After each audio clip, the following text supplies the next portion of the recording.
Howdy friends, it's your City Manager Seth Sumner with your daily COVID-19 update. It is Monday, April 13th, 2020, and we have some new information from the Tennessee Department of Health that I want to share with you as I have over the past few weeks with these updates. We also have a change in the projections from the last time I shared with you the University of Washington's model.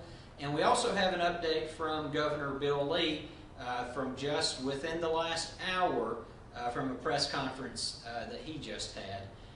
But first off, before I get into the Tennessee Department of Health, I do want to pour my heart out to our neighbors, especially to the south and across Tennessee and the southeast that have been harmed with the tornadoes and thunderstorms in last night's storms.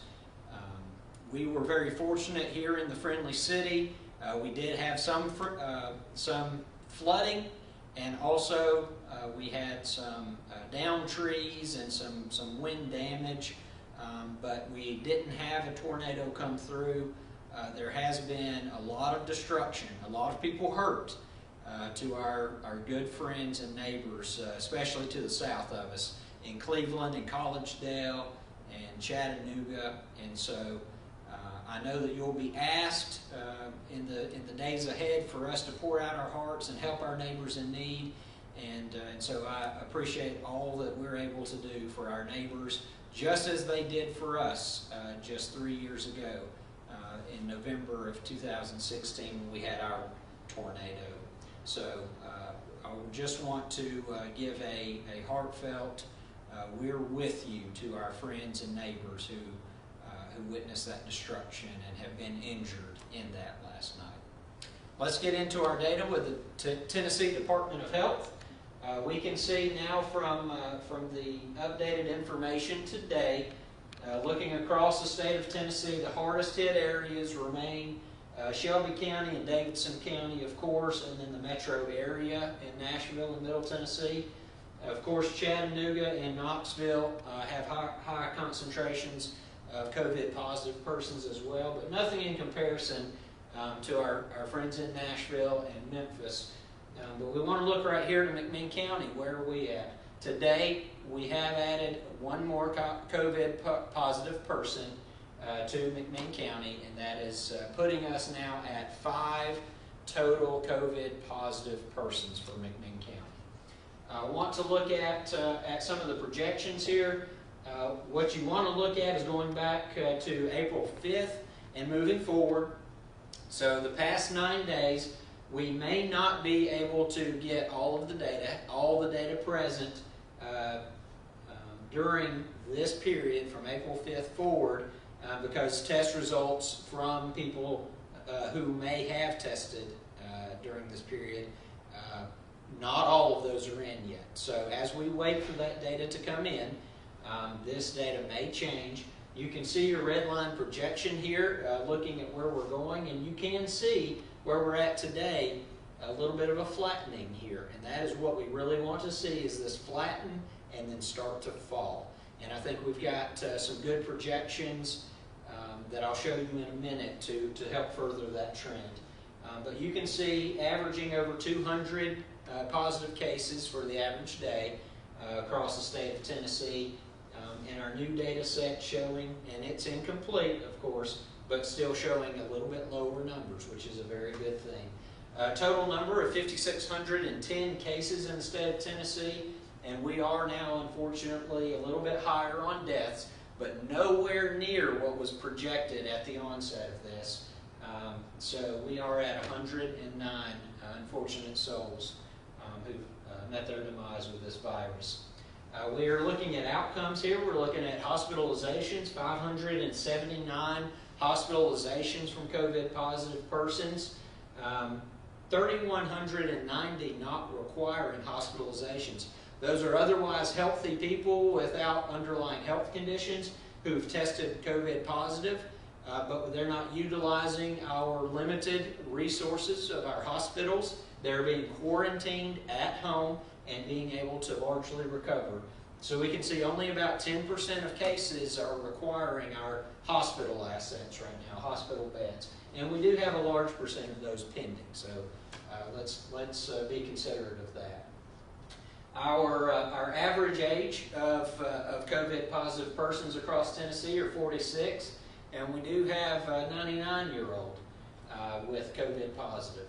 So we can still see that your 21 through 30-year-olds are still the most likely to get it. So they are the largest percentage of our cases. However, there's only one death out of that 1,155 reported cases. However, our 51 to 60 is just shy of that 21 to 30 number, and they're at 1,047, which is 19% of total cases are in that age range, 51 to 60. However, you can see many more deaths in that age range at 9. And then if we look at our older population, going from 61 to 70, then 71 to 80, and 81 up, you can see the number of cases dwindles. It gets smaller. However, the number of deaths increase, and the percentage of deaths increase drastically. That is why staying at home, that is why helping our neighbors, especially our elderly population, is so important. That these people do not get infected because they have a much higher death rate. That's very important, that we're helping our elderly neighbors. We are maintaining our distance from them, and if we're healthy and they're still living at home, they need help, then we're helping our neighbors without coming in contact or spreading any germs with them, that they are quarantining themselves. We see our recovered cases, which is a wonderful thing, continues to grow. Over 1,671 Tennesseans have fully recovered from COVID-19. That is wonderful. We want to see that continue. And then, of course, out of all cases, 2% have died. 98%, over 5,500 Tennesseans have not died from COVID-19. Then we can look at the distribution between sex, race, ethnicity, how this is playing out. And there's still about 33% that are unknown at this time. So these numbers will likely change as that data becomes more complete. Laboratory testing, we're now over 76,195 tests across the state of Tennessee. Of course, right now, right here in McMinn County, at the McMinn County Health Department, this morning, as well as the next few mornings of this week, Tuesday through Friday, you can go get tested. No insurance needed, no cost to you. We do have tests available for anyone that wants to be tested. And so there's been a discussion about giving priority to first responders. There's been a discussion about whether folks that do not have symptoms should be tested, and that's not our call. We have asked and hope for some testing to be available to our first responders, police, fire, EMS, those folks who are on the front line and have to encounter people physically. We have asked for that, but that's not our call. That's made on our behalf by our state government, and so they are making these available to everybody, which does include first responders. They can go and get these tests as well, and we do hope they do so if they're inclined. But you can get those from 9 a.m. to noon at the McMinn County Health Department, just outside the city of Athens. And so over 76,195 total tests. Let's look at McMinn County numbers here. We have 4 showing as recovered now. Our last update was 3. We have 4 of our 5 total cases have fully recovered. And that is now out of a tremendous 355 tests. McMinn Countyans continue to test at a higher rate than most of our neighbors in our southeast Tennessee region. And we also continue to have one of the lowest infection rates of any of our counties. Ray County, I believe, is still, sitting at 0. And they're the only ones that have a lower rate than us in southeast Tennessee right now. And that's because they have 0 positive cases. So let's flip over now to look at our University of Washington modeling that I've shared with you a number of times. We can see our stay-at-home order, April 2nd. The governor, Bill Lee, has now extended that stay-at-home order that was due to expire tomorrow night, now until April 30th. That also includes any non-essential businesses that are closed right now must also remain closed until April 30th. So all barbershops, hair and nail salons, spas, any of those businesses that the governor has listed in his executive order, tattoo parlors, those kind of businesses that require that personal touch that he ordered closed are now closed until April 30th. And we are under a stay-at-home order until April 30th. So I know we'll be talking about our schools because this just came out an hour ago. We'll be talking about our schools who are due to go back April 24th, what this means for them in the coming, hopefully tomorrow or the next few days, we'll have that information. And as more information is available to us, we will be sharing it with you, our friends at home. So let's look at this University of Washington modeling. Again, educational facilities closed on March 20th. Ours were closed March 13th. Non-essential services closed. However, there's no travel ban. What we're seeing is we are still showing we have more beds available, more ICU beds available, and more ventilators available than we will actually are projected to need now. And that is a good thing that we have the resources we need for the people who need them. We are looking at 3 days until peak. This has moved back now. We were originally, last time we looked at this, I think we were looking at April 19th. Now we've moved up April 16th because we have better data coming in, and they're showing hopefully a flattening of this curve.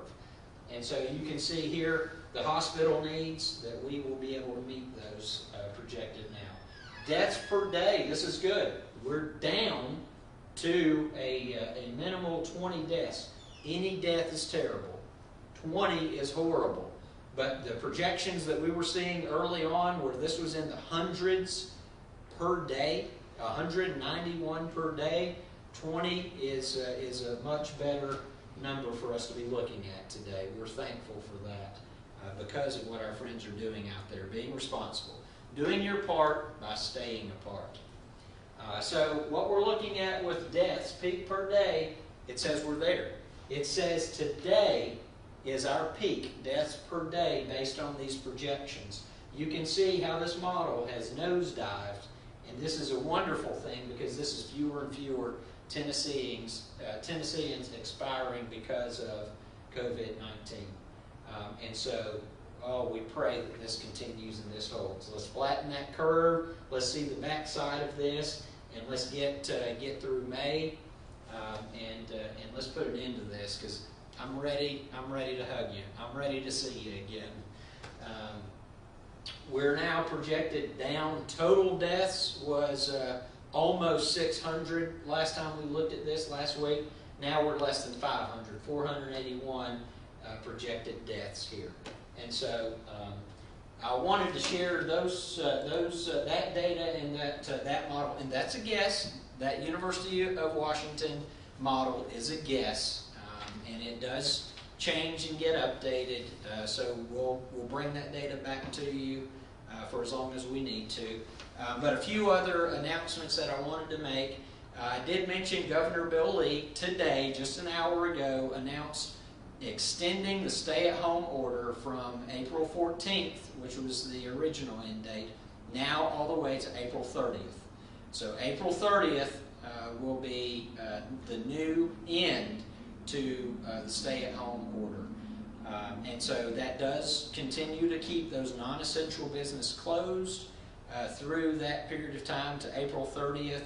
And we're still looking into the further impact of the governor's announcement just an hour ago and what that means for you. We'll be reporting back to you with that information.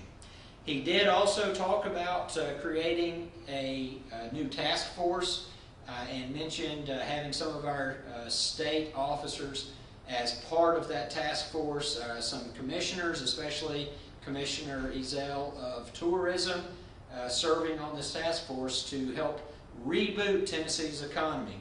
We want to get Tennesseans back to work. We want to get Tennesseans back to shopping. We want to get our economy moving back up so everybody can get back to their job, and we can, we can cause as little economic damage to our state as possible and to our community.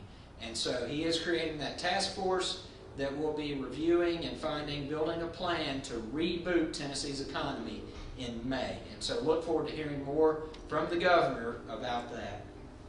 And then the other thing, we're not showing it here, but just in case you're curious, the models that our state officials and our governor are paying most attention to aren't necessarily the University of Washington model, but our own Vanderbilt University model.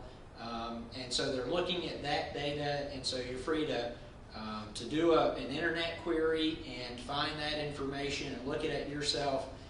And so I think that's helped play a big role in the governor seeing good information based right here in the state of Tennessee, so that he can make the best decision for our people.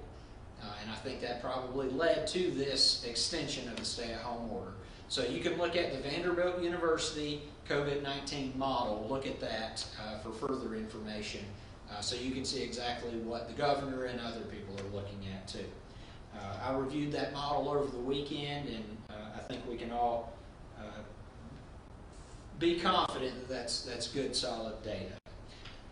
The other things I did want to mention, I got an update from our Athens City Schools director this morning about feeding our children. We have now fed a total of 40,643 meals, and that's in 23 days. We started that on April 9th, making sure that all children 18 and under, and of course we don't have up to 18-year-olds in the city school system, but under 18 and down, all children can still be fed through this program. And so that started April 9th, 40,643 meals served. That's a total of 7,422 total meals served in one day. And that is 1,237 children receiving meals. And those meals, those numbers of children continue to increase. So that means there's likely a further need to be able to feed those children.